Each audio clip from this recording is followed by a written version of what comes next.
নমস্কার বন্ধুরা, তিথিনেতাস ফুড লাইফে আপনাদের সকলকে স্বাগত জানিয়ে নিয়ে এসেছি আবার একটি নতুন রেসিপি। আজকের রেসিপি হলো চিংড়ি ভাপা।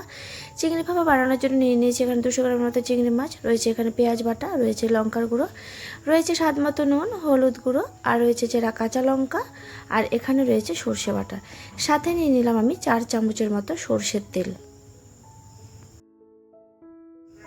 এবারে আমি চিংড়ি মাছের মধ্যে সবগুলো মশলা দিয়ে চিংড়ি মাছটাকে ভালো করে মেখে নেব।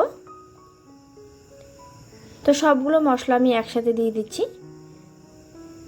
নুন, হলুদ গুঁড়ো, লঙ্কার গুঁড়ো, রয়েছে এখানে সর্ষে বাটা, পেঁয়াজ বাটা, আর কাঁচা লঙ্কাটাকে আমি তুলে রাখছি। এটা আমি মেখে নেওয়ার পরে যখন জল দেব, জল দেওয়ার পরেই আমি কাঁচা লঙ্কাগুলোকে দিয়ে দেব। এবারে আমি সবগুলো মশলা দিয়ে এর মধ্যে আমি কাঁচা সর্ষের তেলটাও দিয়ে দেব।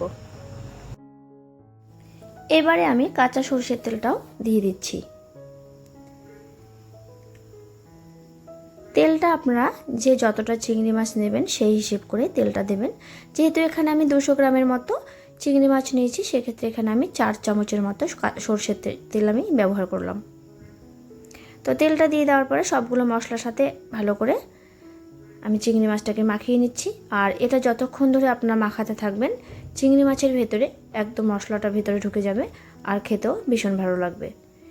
মেখে নেওয়ার পরে এবার আমি কাঁচা লঙ্কাগুলোকেও দিয়ে দিচ্ছি। এবারে লঙ্কাগুলো আমি দিয়ে দেব।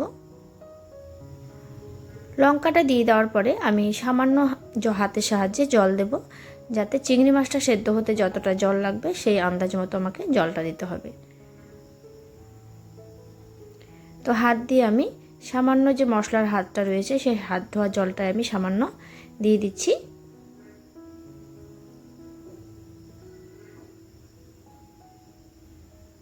এবার আমি এটা 10 মিনিটের মতো রেখে দেব।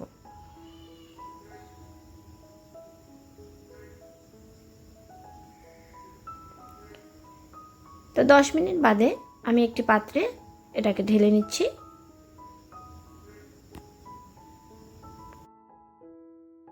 আপনারা চাইলে যে কোনো টিফিন বক্সে এটা দিতে পারেন। তো যেহেতু আমার কাছে সেরকম টিফিন বক্স নেই, তো এই পাত্রে আমি দিয়ে দিলাম।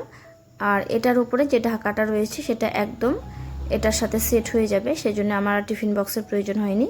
তো এই ঢাকনা দিয়ে আমি এটাকে ঢেকে কিছুক্ষণ রেখে দিচ্ছি। তারপর এদিকে আমি কড়াই বসিয়ে দিয়েছি গ্যাসে কড়াই বসিয়ে দিয়ে এর মধ্যে আমি 2 গ্লাসের মতো জল দিয়ে দেবো। তারপর এটা বসিয়ে দিলাম। এটা বসিয়ে দেওয়ার পরে এর উপরে আমি বাটিটা আমি বসিয়ে দেব।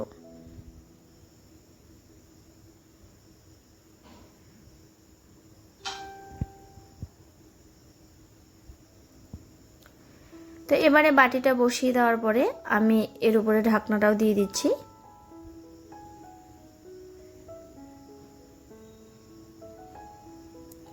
তার উপরে আমি একটু থালা দিয়ে কড়াইটা ঢেকে দিলাম।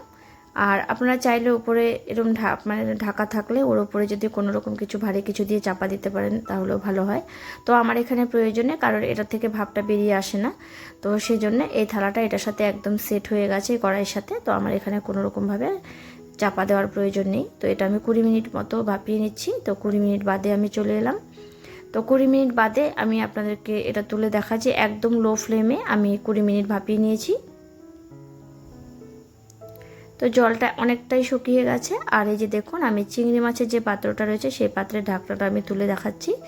তো ভেতরটা দেখুন কতটা সুন্দরভাবে জলটাও শুকিয়ে এসছে আর চিংড়ি মাছটাও প্রায় রেডি হয়ে গেছে। এবার আমি এটাকে নামিয়ে নেব। তো কিছুক্ষণ আমি ঢাকা অবস্থায় রেখে দিয়েছিলাম। ঢাকা অবস্থায় রেখে দেওয়ার পরে এবারে আমি ঢাকনাটা তুলে আপনাদেরকে দেখিয়ে দিচ্ছি। তো এবারে একটি চামচের সাহায্যে আমি এটাকে তুলে দেখাচ্ছি ভেতরটা কতটা কি হয়েছে। তো এই যে দেখুন, একদম খুব সুন্দরভাবে চিংড়ি মাছটাও সেদ্ধ হয়ে গেছে। তো অবশ্যই বলবো আপনার বাড়িতে একবার ট্রাই করবেন, আশা করি আপনাদেরও ভালো লাগবে। তো রেসিপিটি কেমন হয়েছে অবশ্যই কমেন্ট করে জানাবেন। আর ভালো লাগলে লাইক করবেন, প্রচুর বন্ধুদের সাথে শেয়ার করবেন। আর এখনও যারা আমার চ্যানেলটি সাবস্ক্রাইব করেননি তাদের বলবো আমার চ্যানেলটিকে সাবস্ক্রাইব করে আমাকে একটু এগিয়ে নিয়ে যেতে সাহায্য করবেন। তো আমার চ্যানেলের পাশে থাকা যে বেল আইকন রয়েছে সেটাকে প্রেস করবেন, তাহলে আমার চ্যানেলে নিত্য নতুন রেসিপি আপনারা পেয়ে যাবেন। তো সবাই সুস্থ থাকবেন, ভালো থাকবেন। Thanks for watching, tata.